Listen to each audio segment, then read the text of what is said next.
ఈ సమావేశానికి జిల్కర చిరన్న గారిని ఈ సమావేశాన్ని ఉద్దేశించి మాట్లాడవలసిందిగా కోరుతా ఉన్నాం. సభాధ్యక్షులు, వేదిక మీద ఉన్న పెద్దలు, ఈ కార్యక్రమంలో పాల్గొంటున్న సోదరులందరికీ ముందుగా జై భీమ్. జాజుల శ్రీనివాస్ గౌడ్ గారు, అదేవిధంగా ప్రొఫెసర్ చెన్నబసవయ్య గారు చాలా విషయాలు మాట్లాడారు. చెన్నబసవయ్య సార్ మాట్లాడుతున్న సందర్భంలో నా వ్యక్తిగత అనుభవాలు గుర్తొచ్చినాయి. నేను యూనివర్సిటీ ఆఫ్ హైదరాబాద్ సెంట్రల్ యూనివర్సిటీలో 2000 సంవత్సరంలో చేరాను. ఎంఏ తెలుగులో చేరిన ఆ సంవత్సరమే 2000 సంవత్సరం నుండి ఒక కొత్త పాలసీని సెంట్రల్ గవర్నమెంట్ అడాప్ట్ చేసుకోవడం జరిగింది. ఉన్నత విద్యారంగంలోకి అణగారిన కులాల వాళ్ళని ఎక్కువగా ప్రోత్సహించాలి అని ఒక ఇంక్లూజివ్ పాలసీని టేకప్ చేయడం జరిగింది అప్పుడున్నటువంటి గవర్నమెంట్. అందులో భాగంగా కొత్తగా జేఆర్ఎఫ్లో అప్పటి వరకు ఎస్సీ ఎస్టీ రిజర్వేషన్ లేదు. యాక్చువల్గా జేఆర్ఎఫ్ అంటే అందరికీ జనరల్గా ఉండడమే తప్ప ప్రత్యేకంగా అందులో రిజర్వేషన్ అనేది లేదు అప్పటి వరకు. ఆ సంవత్సరం నుండి ఎస్సీ ఎస్టీలకి రిజర్వేషన్ ఇవ్వడం అనేది మొదలైంది. నేను 2001 డిసెంబర్ నెలలో జేఆర్ఎఫ్ నెట్ ఎగ్జామ్ రాశాను. అంటే నా సెకండ్ సెమిస్టర్లో నేను ఎగ్జామ్ రాశాను. థర్డ్ సెమిస్టర్లో రిజల్ట్స్ వచ్చాయి. అందులో నేను బహుశా మన రాష్ట్రంలోనే, అప్పుడున్నటువంటి ఉమ్మడి రాష్ట్రంలోనే మొట్టమొదటిసారిగా పీజీ పూర్తి కాకుండానే జేఆర్ఎఫ్ క్లియర్ చేసిన మొట్టమొదటి వ్యక్తిని నేను, తెలుగు డిపార్ట్మెంట్ నుండి. ఇతర డిపార్ట్మెంట్లు తెలియదు కానీ మా తెలుగు డిపార్ట్మెంట్కి సంబంధించి అయితే రాష్ట్రంలో ఎక్కడ ఎవరు పీజీ పూర్తి కాకుండానే జేఆర్ఎఫ్ క్వాలిఫై అయిన వాళ్ళు లేరు అప్పటి వరకు. మొదటిసారి నేను క్వాలిఫై అయ్యాను. క్వాలిఫై అయిన తర్వాత పీజీ రిజల్ట్స్ అయిన తర్వాత మా ముదిగొండ వీరభద్రయ్య గారు నేరుగా నువ్వు పిహెచ్డిలో చేరు, ఎంపీలు అవసరం లేదు, మధ్యలో 2 సంవత్సరాలు వేస్ట్, పిహెచ్డిలో చేరు అని నన్ను పిహెచ్డిలో చేర్పించారు. ఓపెన్ కేటగిరీ కిందనే నేను పిహెచ్డిలో అక్కడ సీట్ తీసుకోవడం జరిగింది. పిహెచ్డి సబ్మిట్ చేశాము. ఆ తర్వాత కొద్ది కాలం పాటు కుప్పం సెంట్రల్ యూనివర్సిటీలో 1 సంవత్సరం పాటు అసిస్టెంట్ ప్రొఫెసర్గా పనిచేశాను కాంట్రాక్ట్ బేస్ మీద. ఆ తర్వాత పోస్ట్ డాక్టరల్ ఫెలోషిప్ వచ్చింది 2010లో. పోస్ట్ డాక్టరల్ ఫెలోషిప్ 2012 వరకు నేను చేయడం జరిగింది. ఆ క్రమంలోనే మా సెంట్రల్ యూనివర్సిటీలో తెలుగు డిపార్ట్మెంట్లో ఒక అసిస్టెంట్ పోస్ట్కి నోటిఫికేషన్ వేస్తే దానికి నేను అప్లై చేశాను.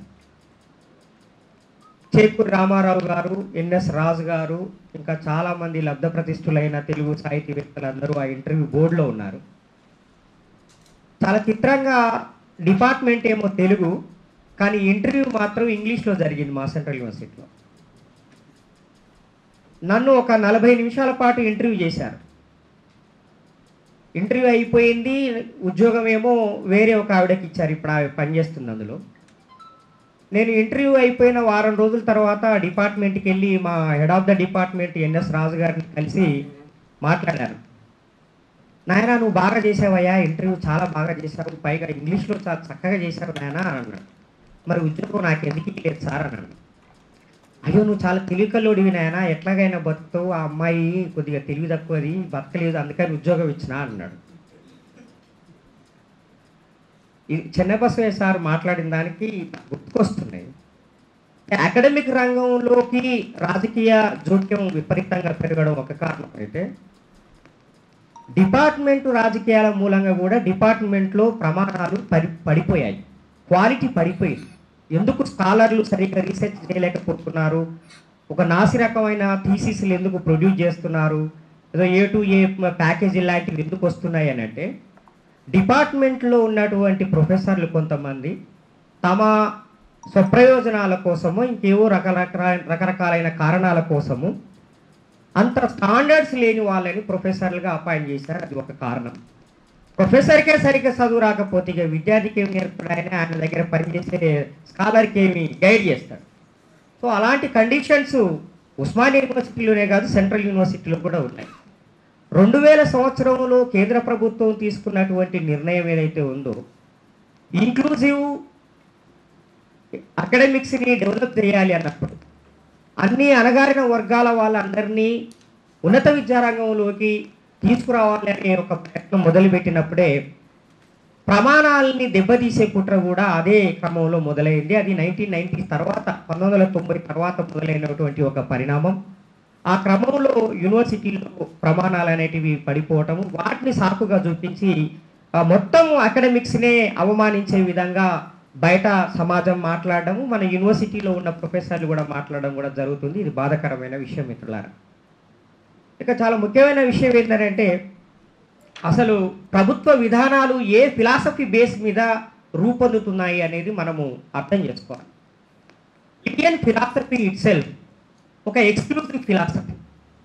భారతదేశంలో ఉన్న మనువాద తత్వశాస్త్రము ఈ దేశంలో ఉన్న శూద్ర, అతిశూద్ర, ఆదివాసులకి, స్త్రీలకి జ్ఞానాన్ని నిషేధించింది. నిషేధమే ఇక్కడ ఒక తత్వశాస్త్రం. సమానత్వానికి వ్యతిరేకమైనటువంటి ఫిలాసఫీ ఈ దేశంలో ఉంది కాబట్టి అందరికీ జ్ఞానాన్ని సమానంగా అందించడం అనే దానికి ఈ దేశంలో ఉన్న మనువాదం అనేది వ్యతిరేకం. కాబట్టి కొన్ని వేల సంవత్సరాల పాటు ఈ దేశంలో మనకి చదువు లేకుండా పోయింది, జ్ఞానం లేకుండా పోయింది. జ్ఞానం లేకుండా పోవడం వల్ల చైతన్యం లేకపోయింది. చైతన్యం లేని కారణంగా ఆర్థికంగా వెనకబడ్డాము అని మహాత్మా జ్యోతిరావు పూలే గారు చెప్పడం మనం చూసాం.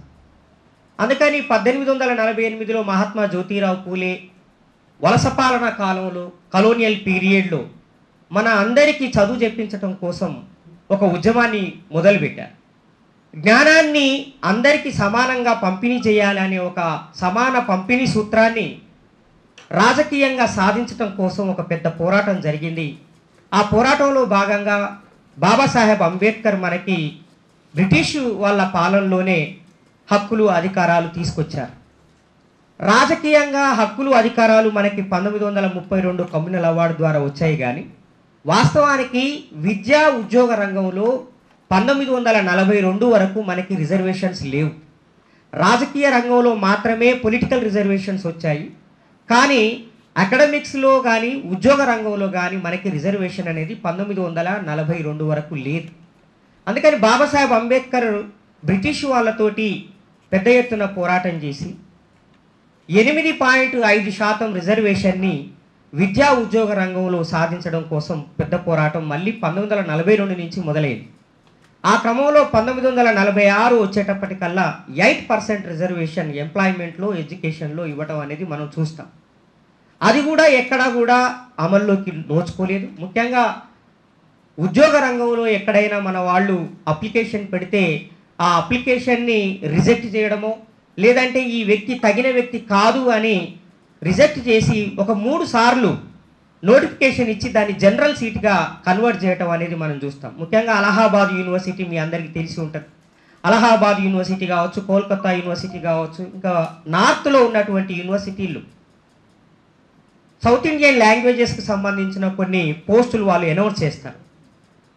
ఆ పోస్టు రోస్టర్లో భాగంగా ఎస్సీ కేటగిరీ కిందకి వచ్చినప్పుడు వాళ్ళు దాన్ని నింపరు, ఎస్టీ కేటగిరీ కింద ఉన్నా కూడా నింపరు. ఒక 3 సార్లు వరుసగా నోటిఫికేషన్ ఇచ్చి తగిన అభ్యర్థి మాకు దొరకట్లేదు కాబట్టి జనరల్ కేటగిరీ కిందకి కన్వర్ట్ చేసేయటం అనేది జరుగుతున్నది. అందుకని ఒక సోషల్ ఎక్స్క్లూజన్ ఎడ్యుకేషన్ రంగంలో పెద్ద ఎత్తున కొనసాగుతున్నది. కాబట్టి ఈ కొనసాగింపుకి కారణాలన్నీ కూడా మన ఇండియన్ ఫిలాసఫీలోనే ఉన్నాయి. అది బ్రాహ్మణికల్ ఫిలాసఫీ మిత్రులారా.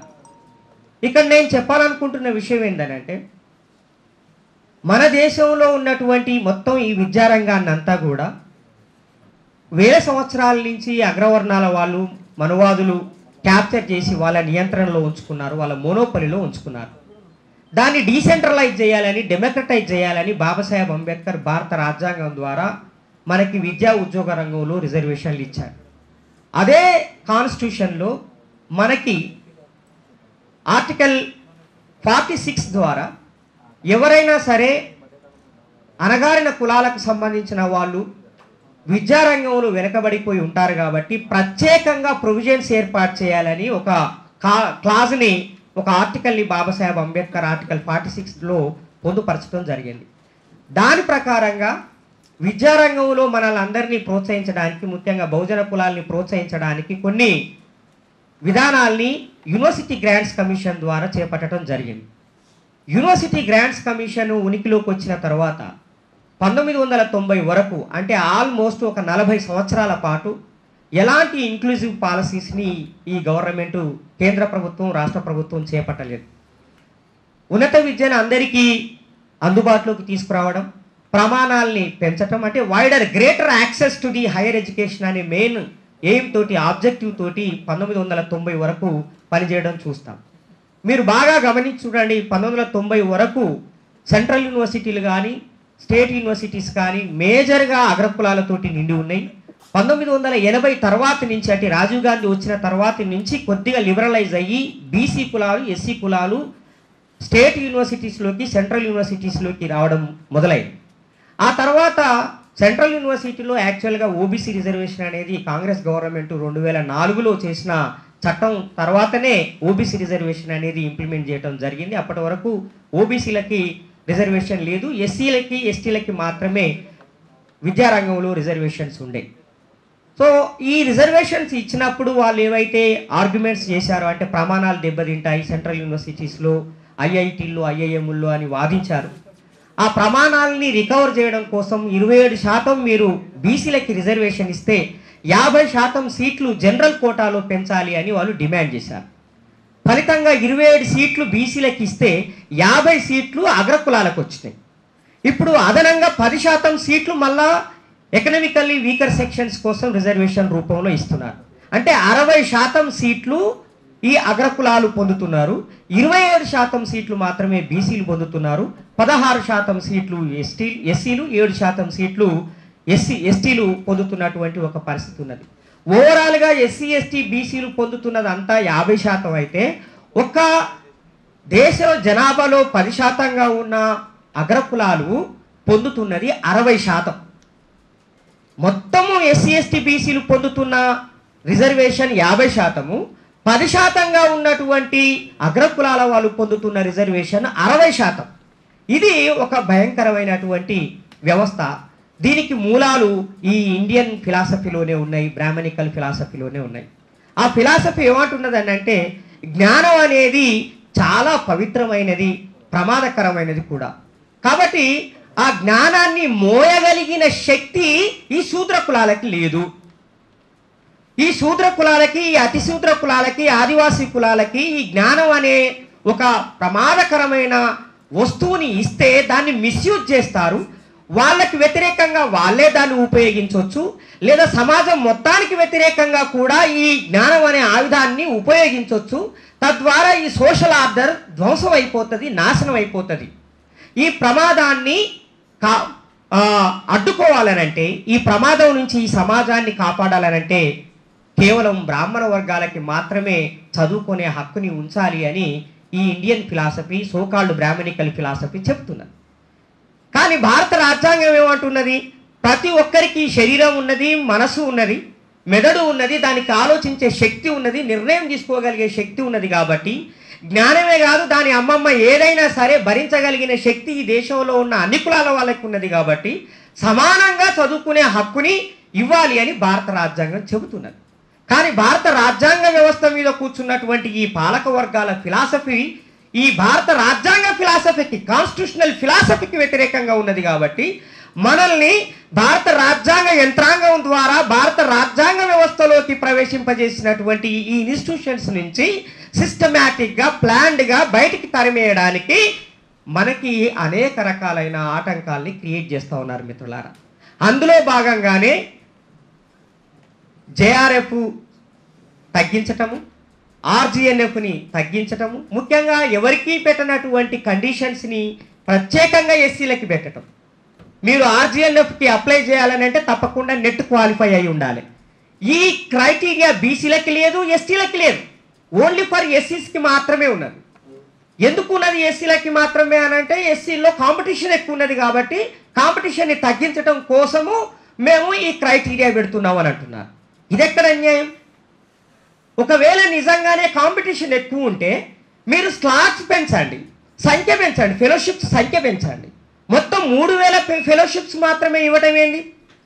నిన్న నిర్మలా సీతారామన్ కేంద్ర ప్రభుత్వ బడ్జెట్ ప్రవేశపెడుతూ దేశంలో 4 కోట్ల మంది ఎస్సీ విద్యార్థులు ఉన్నారు, వాళ్ళ కోసము మొత్తము 6 సంవత్సరాలకు గాను పోస్ట్ మెట్రిక్ స్కాలర్షిప్ల కోసము 2900 కోట్ల రూపాయల్ని కేటాయిస్తున్నామని చెప్పింది.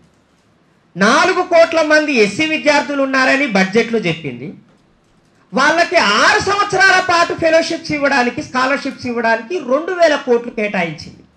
2900 కోట్ల రూపాయలు. అది ఏ మూలకు సరిపోతుంది? 4 కోట్ల మంది విద్యార్థులకి 2000 కోట్లు, 2900 కోట్లు ఏ రకంగా సరిపోతుంది? అది ఏ రకమైన క్యాలిక్యులేషన్? ఇంతకు ముందే చెప్పాడు మన శ్రీనివాస్ గౌడ్, 34 లక్షల కోట్ల రూపాయల బడ్జెట్ అంటున్నారు. సరే, 30 లక్షల కోట్ల రూపాయలే వేసుకోండి. 30 లక్షల కోట్ల రూపాయల బడ్జెట్లో కేంద్ర ప్రభుత్వం చేసిన ఎస్సీ సబ్ ప్లాన్ యాక్ట్ ప్రకారంగా 16% మనకి కేటాయించాలి. 16%. 16 × 3 4,80,000 కోట్ల రూపాయలు ఎస్సీలకు రావాల్సినటువంటి బడ్జెట్ వాటా. 4,80,000 కోట్ల రూపాయలు. 4,80,000 కోట్ల రూపాయలు రావాల్సిన చోట ఈ నరేంద్ర మోడీ ప్రభుత్వము కేవలము 2,900 కోట్ల రూపాయలు కేటాయించింది. ఒకవేళ నిజంగానే 4,80,000 కోట్ల రూపాయలు కనుక మన కోసం కేటాయించి ఉంటే 1,00,000 ఫెలోషిప్స్ ఇవ్వచ్చు. అది కూడా 60,000 రూపాయలతోటి ఇవ్వచ్చు.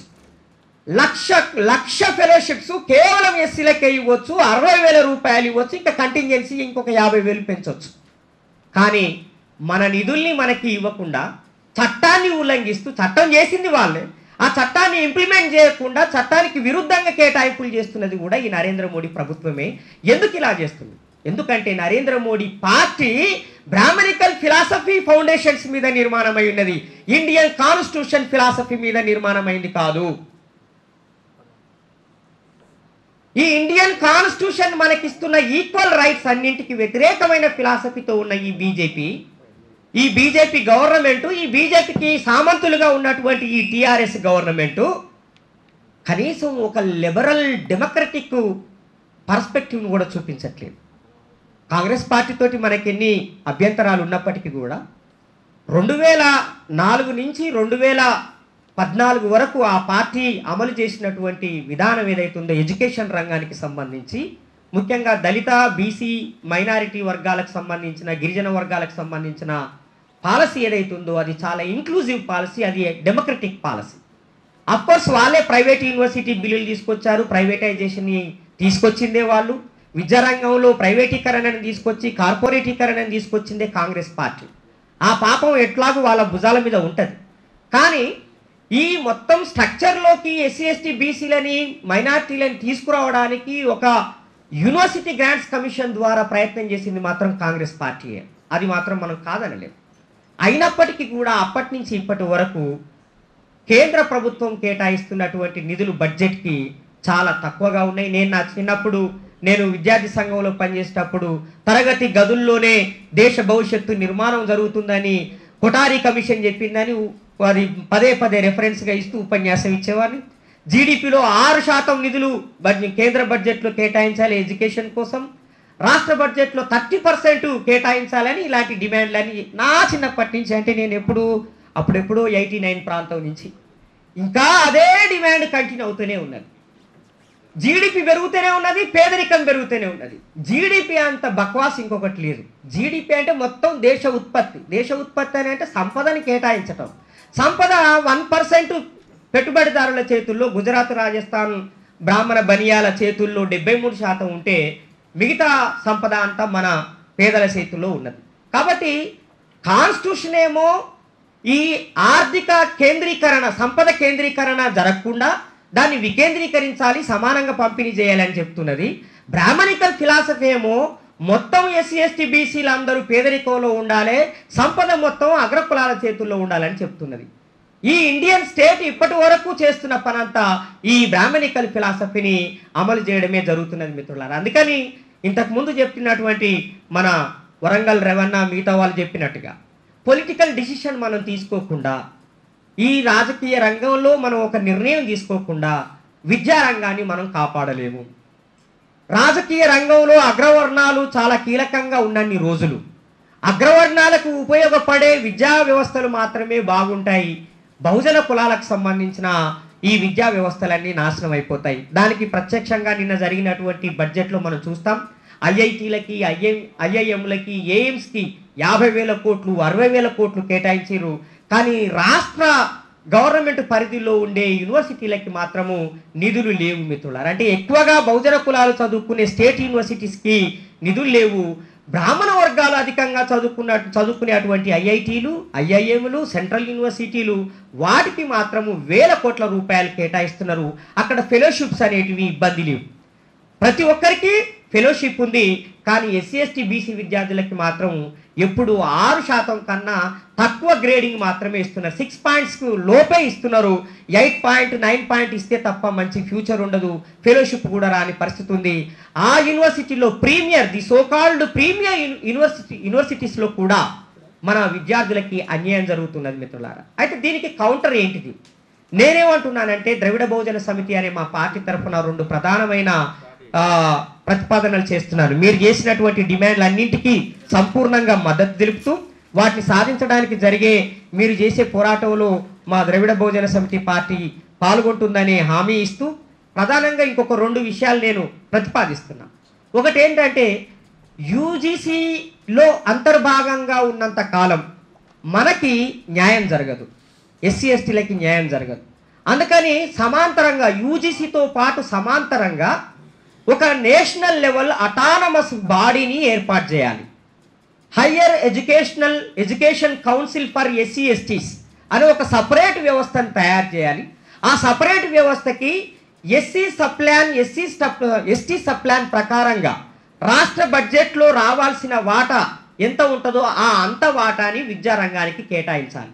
అంటే 4,80,000 కోట్ల రూపాయలు ఎస్సీలవి, ఇంకా మిగతా దాంట్లో సగం వేసుకోండి అంటే 2,20,000 కోట్ల రూపాయలు, మొత్తం 7 లక్షల కోట్ల రూపాయలతోటి ఆ కౌన్సిల్ని కనుక మనం ఏర్పాటు చేసుకోగలిగితే, కేంద్ర ప్రభుత్వం ఒక separate autonomous council for SC ST students అనేది ఏర్పాటు చేస్తే మనమే సపరేట్ యూనివర్సిటీలు పెట్టుకోవచ్చు, ఫెలోషిప్స్ ఇచ్చుకోవచ్చు, ఏదైనా చేయవచ్చు. కాబట్టి సపరేట్ కౌన్సిల్ ఒకటి ఏర్పాటు చేయాలి, యూజీసీ లాంటి ఒక సపరేట్ వ్యవస్థను ఏర్పాటు చేయాలి అనేది నేను డిమాండ్ చేస్తూ ఉన్నాను. నేను ఫెలోషిప్ పిహెచ్డికి తీసుకున్నాను, పోస్ట్ డాక్టరల్ స్టడీస్కి తీసుకున్నాను. నాది ఒక పేద కుటుంబం బ్యాక్గ్రౌండ్ నుంచి వచ్చాను. ఆ ఫెలోషిప్ లేకపోతే నేను పిహెచ్డి చేసేవాడినే కాదు. ఇప్పుడు మన యూనివర్సిటీలో చాలామంది, ఉస్మానియా యూనివర్సిటీలో చాలామంది స్కాలర్స్ అందరు ఏం చేస్తున్నారు, బయట ఏదో ఒక పని చేసుకుంటూ ఇక్కడ రీసెర్చ్ చేస్తున్నారు. ఆ పరిస్థితుల్లో తాను రీసెర్చ్ ఏ విధంగా చేయగలుగుతాడు, సబ్జెక్టులో ఎట్లా ఎక్సెల్ కాగలుగుతాడు? సాధ్యం కాదు. అదే ఫెలోషిప్ నెలకి 50,000 రూపాయల ఫెలోషిప్ కనుక ఇచ్చి ఉంటే చక్కగా పుస్తకాలు కొనుక్కుంటాడు, చదువుకుంటాడు, అద్భుతమైన థీసిస్ రాస్తాడు. ఇక్కడ ఈ ఇన్ఫ్రాస్ట్రక్చర్ని డెవలప్ చేయకుండా, ఈ మానిటరీ సపోర్ట్ ఇవ్వకుండా నువ్వు బాగా చదవాలి, అద్భుతమైన థీసిస్ రాయాలి అని అంటే ఎలా సాధ్యం? సహజంగానే తను ఇతర పనుల్లో ఉండాల్సి వస్తుంది, కుటుంబాన్ని పోషించుకోవాల్సి వస్తుంది. కాబట్టి ఇతరుల సహాయం తీసుకునే ఒక పరిస్థితి కూడా ఏర్పడుతుంది. ఎవడో ఒకటి రాసిస్తున్నాడని మనం అలిగేషన్ పెడుతున్నాం, కానీ రాసివ్వడానికి అవసరమైన ఈ భౌతిక పరిస్థితుల్ని ఇక్కడ సృష్టించి పెట్టింది ఈ సమాజం. అందుకని నేను ఏమంటున్నానంటే ప్రతి విద్యార్థికి మినిమం 50,000 రూపాయల ఫెలోషిప్ ఇవ్వాలనంటే సప్లాన్ నిధుల్లోంచి ఒక అటానమస్ కౌన్సిల్ ఏర్పాటు చేయాలి. తద్వారా ఈ ప్రతి విద్యార్థికి, దేశంలో హైయర్ ఎడ్యుకేషన్లోకి ఎంటర్ అయిన ప్రతి విద్యార్థికి డిగ్రీ లెవెల్ నుంచే ఫెలోషిప్స్ ఇవ్వాలి అనేది ఒక డిమాండ్. ఇంకొకటి ఏంటంటే రాష్ట్ర ప్రభుత్వం ఏం చేస్తుంది, హైయర్ ఎడ్యుకేషన్ రెస్పాన్సిబిలిటీ కేవలం సెంట్రల్ గవర్నమెంట్దేనా, స్టేట్ గవర్నమెంట్ది కాదా? కేవలం ప్రైమరీ సెకండరీ ఎడ్యుకేషన్ డ్యూటీ మాత్రమే స్టేట్ గవర్నమెంట్దా? కాదు. రాష్ట్ర ప్రభుత్వ ఆధీనంలో ఉన్న యూనివర్సిటీలకి ఫెలోషిప్స్ ఇచ్చే బాధ్యత కూడా ఈ రాష్ట్ర ప్రభుత్వం తీసుకోవాలి. 1,80,000 కోట్ల రూపాయల రాష్ట్ర బడ్జెట్ మనది. ఆల్మోస్ట్ ఒక 2 లక్షల కోట్లు. 2 లక్షల కోట్లలో మనకి 15% వేసుకున్న ఎన్ని వేల కోట్లు రావాలి? 30,000 కోట్ల రూపాయలు రావాలి మనకి. 30,000 కోట్ల రూపాయలతోటి ఈ రాష్ట్ర ప్రభుత్వము సప్లాన్ నిధులని గనక ఒక అటానమస్ బాడీ ఏర్పాటు చేసి ఒక కౌన్సిల్ లాంటి స్టేట్ లెవెల్ కౌన్సిల్ లాంటిది ఒకటి ఏర్పాటు చేస్తే ఆ 30,000 కోట్ల రూపాయలతో ప్రతి విద్యార్థికి మనం ఇక్కడ 50,000 రూపాయల ఫెలోషిప్ ఇవ్వచ్చు.